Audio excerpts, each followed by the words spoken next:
Hello there, you're welcome to my channel. So over the weekend, there was a very beautiful ceremony held at the Menchia Palace in honor of the return of Nana Ajiman Prempeh the first, the Asante king who was first exiled to Seychelles Island in 1896. And so the event was attended by the president of the Seychelles Island as well as the prime minister of Eswatini. And so in an event like this, it is just about the reenactment of history, and therefore it is important for us to learn something about history, what really transpired, because what happened or what is happening is actually the reenactment of history. So let's take this opportunity to learn a little about the exile of Nana Prempeh as we watch the footages of how the whole event unfolded.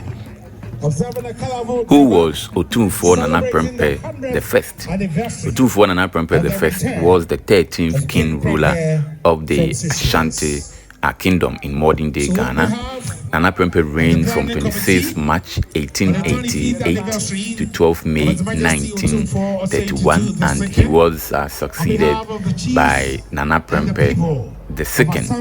Nana Prempeh I was born on 18 December 1870 in Kumasi in the Asante region. He died at the age of 60.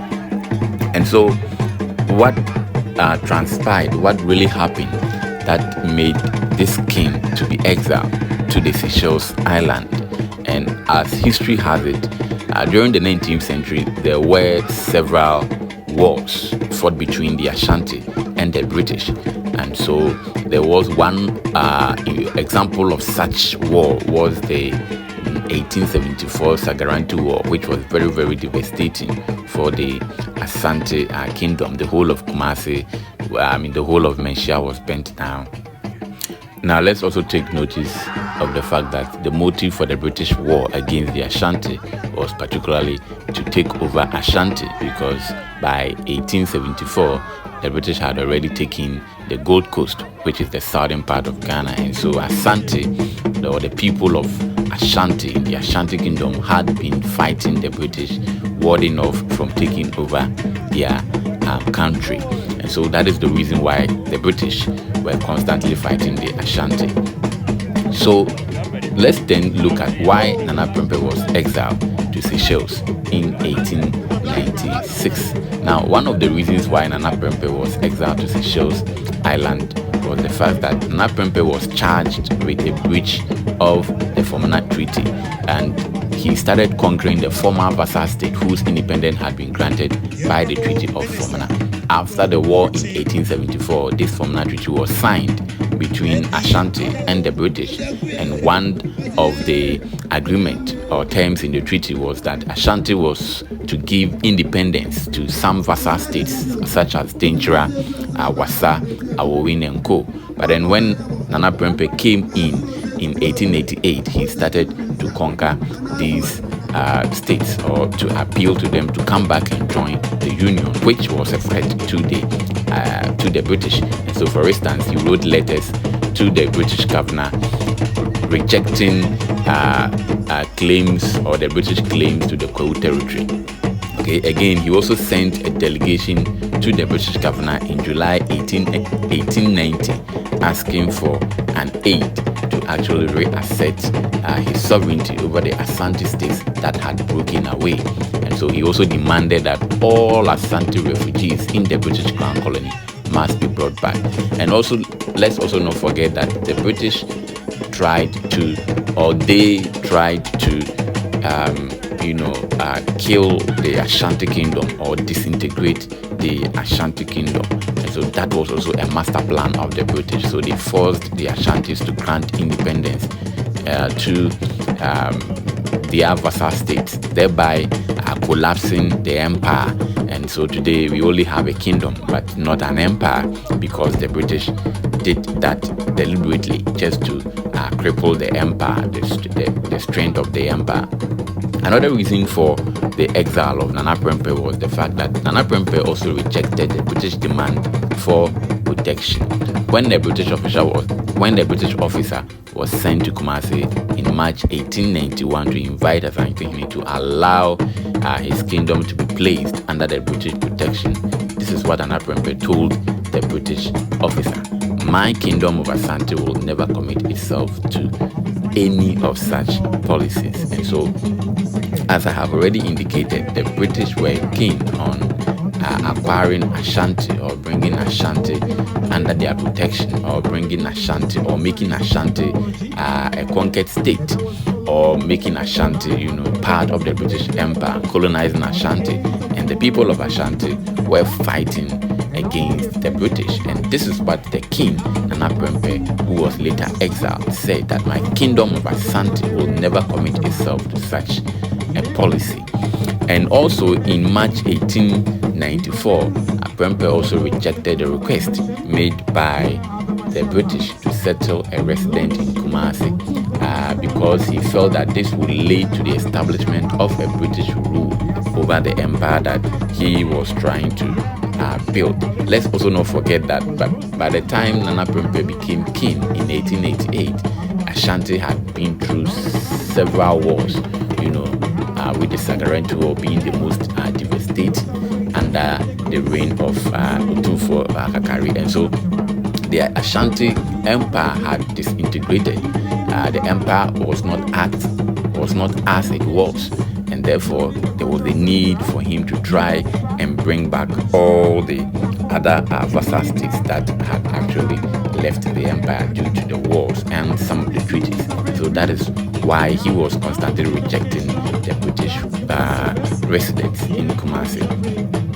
Now, so like as I have already indicated, when you look at the British actions against the Ashanti at this time, around the 19th century, 1900 thereabout, the British were keen on taking Ashanti by force, because after the scramble of Africa, the Berlin Conference had taken place, and therefore there were some agreements under the Berlin Conference which gave the European countries power to actually take by force any African country that resists an attempt to be dominated or controlled. And so when the British came in around 1897 there to 1900 there about, they were keen.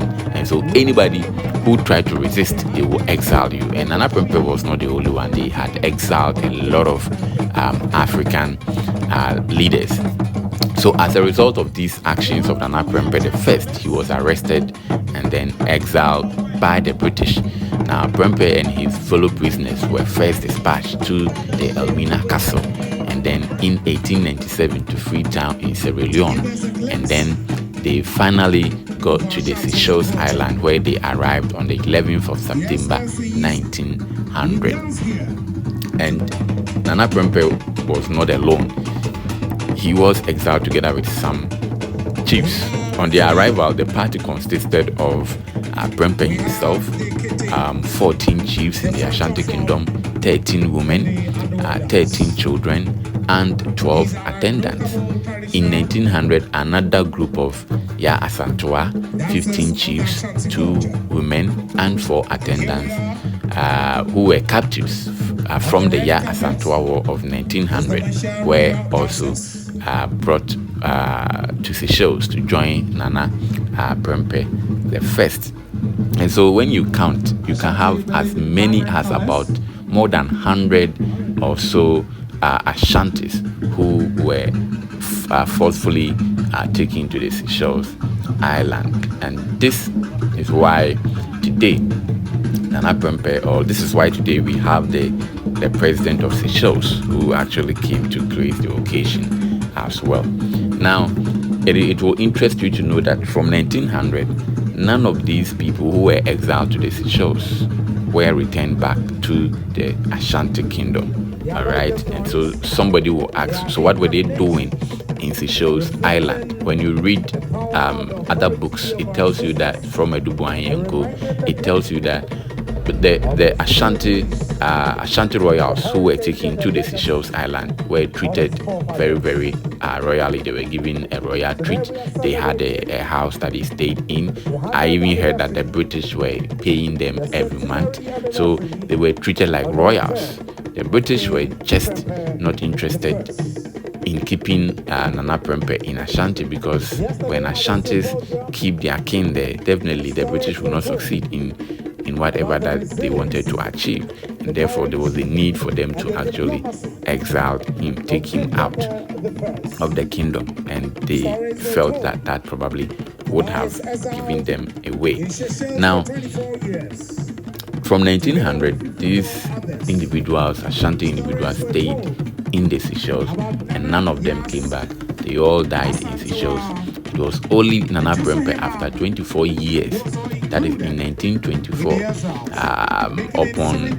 upon his request, because Nana Prempeh had been writing several letters to the British, asking the British to pardon him and then grant him the permission to go back to his kingdom, because when you read one of his letters, he stated that all the people that he had come, or he came with, have all died, and he's the only one remaining, and he doesn't want to die in exile. And you know what, how Ashantis perceive some of these things.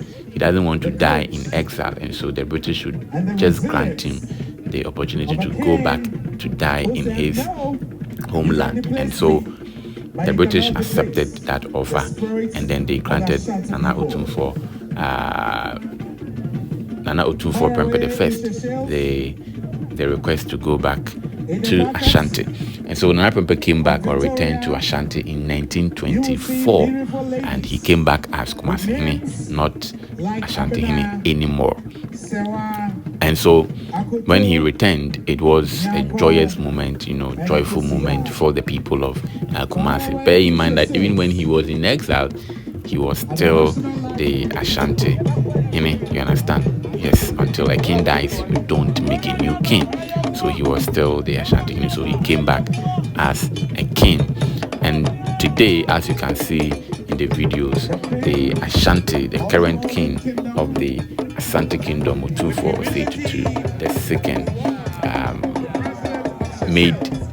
today marked exactly, or 2024, this year marked exactly 100 years when this great king of the Ashanti Kingdom returned to his kingdom. And so, and a Deba was organized in his honor, and President of Seychelles was also there, as well as the Prime Minister of Eswatini.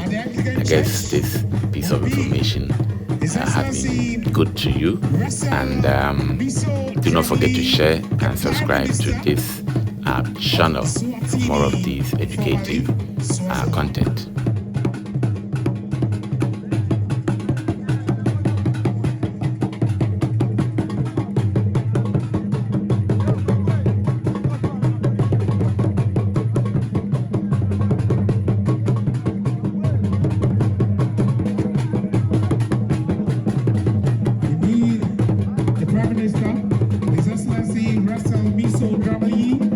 Is also here with His Royal Highness Prince Lindani and His Royal Highness Prince Samlani and Ambassador Mamba.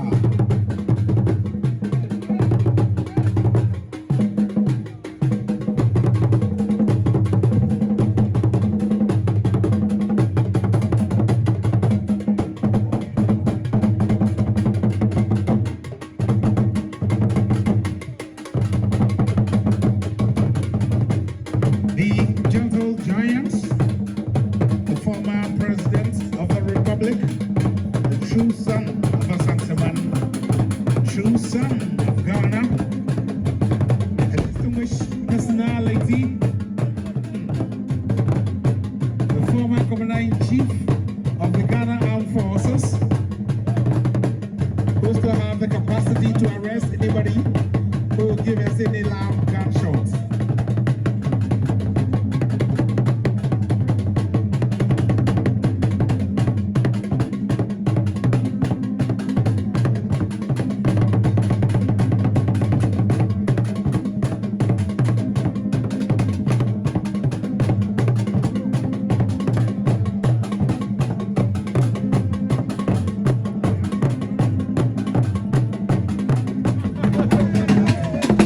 Nana Otumfuo the second,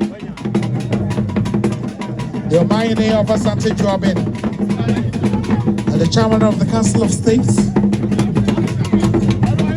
We would like to say a big thank you for being part of this history.